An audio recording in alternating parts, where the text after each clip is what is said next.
to put you onto something about fairy tales that is going to make you read them in a totally different way. It's really cool.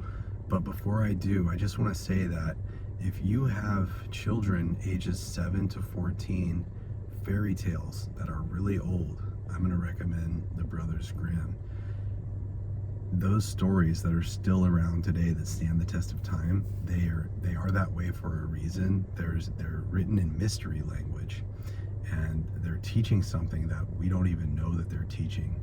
But during that period in particular, children learn best from stories. So read them the stories, even the gruesome Grimm's Brothers ones, like the original Cinderella. Woo! It's pretty crazy. When you're reading these stories and you come across, it's funny because there's all these like very specific details about the stories. The 12 dancing princesses, there's always some numbers involved too. The 3 brothers, Snow White and the 7 dwarves.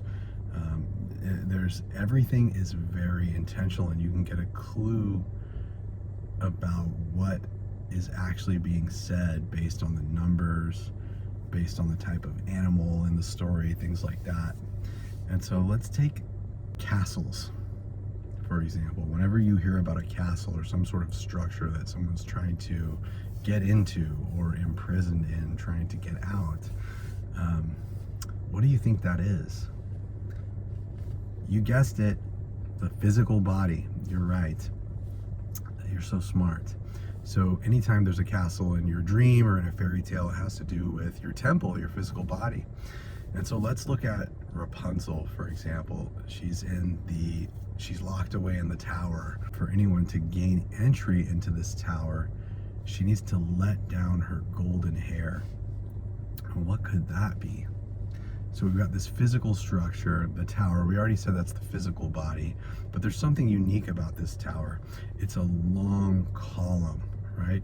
And so there's parts of our body that are long columns, and in one particular column we have these hair-like strands known as our central nervous system that's going down our spinal column.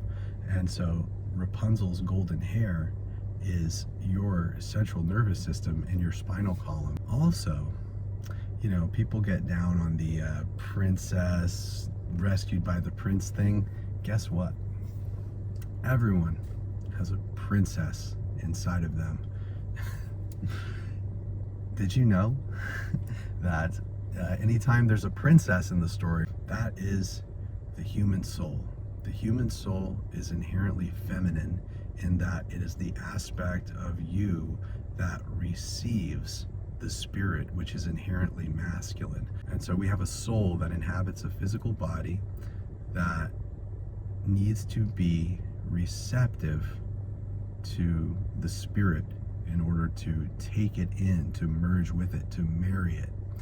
We all have a soul and spirit, and when those two things marry, that's when we achieve our higher level of being. She's also separated from her mother and father, which would be like intuitive perception of God or the universe that people used to have, the father consciousness, the mother consciousness, a direct relationship with spirit. So she's separated off from that by her own nervous system being separated off in her tower, and but she's able to transcend that, to leave the tower